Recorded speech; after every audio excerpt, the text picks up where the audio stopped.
நம்ம வாழ்க்கையில் செய்யவே கூடாத தவறுகள்னு நிறையவே இருக்குது. அதில் முக்கியமானது ஏன், எதுக்கு, என்னன்னே தெரியாமல் எல்லாரையும் எடுத்த எடுப்புலையே நம்புறது.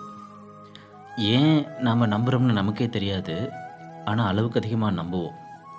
இந்த நம்பிக்கைன்னு ஒன்று வாழ்க்கையில் நமக்கு தேவை தான். அது இல்லாமல் மனிதன் வாழ முடியாது. ஒருத்தரை சார்ந்து தான் வாழ வேண்டிய ஒரு நிலமை. ஒருத்தரை சார்ந்து வாழாமல் தனியாக கடைசி வரைக்கும் வாழ முடியும் அப்படின்னா அது இல்லை.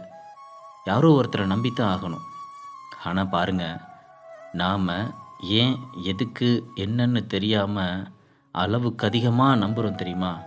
அந்த நம்பிக்கை தான் நாம் துன்பப்படுறதுக்கு காரணமாக இருக்கும். அப்போது நம்பிக்கை வைக்கலாம், தவறில்லை. இவங்க தான் எல்லாமே அப்படின்னு முழுசாக என்றைக்குமே யாரையுமே நம்பி இருக்கக்கூடாது அப்படிங்கிறது. ஏன்னா ஒரு கட்டத்தில் திடீர்னு நம்மளை விட்டுட்டு போகலாம், அல்லது நாம் அவங்கள இழக்கலாம், இல்லை நம்மளை அவங்க இழந்துடலாம். ஏதோ ஒரு சூழ்நிலையில் பிரிவுங்கிறது ஒன்று வரலாம். இப்போது எதுவாக இருந்தாலும் தனித்து வாழ முடியும், அங்கிருந்து நம்மளால் மீண்டு வர முடியும் அப்படிங்கிற அளவுக்கு அந்த நம்பிக்கை இருக்கணும். அதை தாண்டி இல்லைன்னா என்னால் ஒன்றுமே பண்ண முடியாது, நானும் வாழ முடியாதுங்கிற அளவுக்கு அந்த நம்பிக்கை இருக்கக்கூடாது. அடுத்தது, எந்த காரணமுமே இல்லாமல் எல்லார் மேலேயும் அன்பு வைக்கிறது. அளவுக்கு அதிகமாக அன்பு, பைத்தியக்காரத்தனமான லவ்னு சொல்லுவாங்களே, என்ன ஏது ஏன் எதுக்கு அப்படின்னு தெரியாது. அப்படி என்ன செஞ்சிட்டாங்க, இல்லை நம்ம அப்படி என்ன செஞ்சிட்டோம், என்ன காரணம், ரொம்ப அளவுக்கு அதிகமான ஒரு காதல், ஒரு பைத்தியம். அன்புக்கு அடிமையாகிறதுங்கிறது ஒன்று, அன்பு வச்சுட்டு அடிமையாகிறதுங்கிறது இன்னொன்று. ரெண்டுமே நம்ம வாழ்க்கையில் ஆபத்து தான். நம்ம அன்புக்கு அடிமை ஆகிட்டா அந்த அன்பு கிடைக்காத சூழலில் நம்மளால் வாழவே முடியாமல் போயிடும். நான் முன்னாடி சொன்னேன் இல்லையா, நம்பிக்கை, அது வாழவே முடியாமல் போயிடும். அன்பு வச்சிட்டு அடிமையாகிட்டா அவங்க இல்லாமல் அனாதையாக நிற்கிற மாதிரி தோணும். ரெண்டுமே நமக்கு ஆபத்து தான். அதனால் அளவான அன்பு ரொம்பவே நல்லது. அடுத்தது, எல்லோரும் நம்மளை மாதிரியே இருக்கணும் அப்படின்னு நினைக்கிறது, இருப்பாங்கன்னு எதிர்பார்க்குறது, இது ரொம்பவே நம்மளை கஷ்டப்படுத்தும்.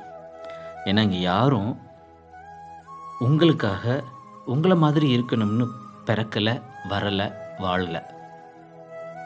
அவங்க அவங்களா தான் எப்போவுமே இருப்பாங்க. அதுதான் அவங்களுடைய வாழ்க்கை. அவங்க நம்மளை மாதிரி இருக்கணும்னு நினைக்கிறது நம்மளோட தப்பு.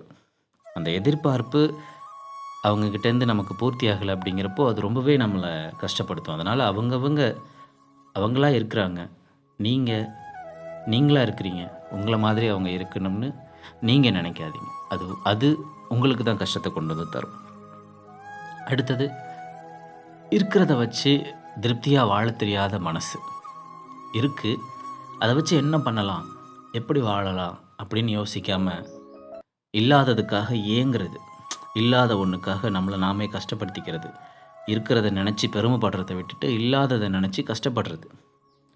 அப்போது எப்போவுமே இதுதான் இருக்குது, இதை வச்சு என்ன பண்ணலாம்னு யோசித்தா அங்கே நமக்கு சந்தோஷம் கிடைக்கும்.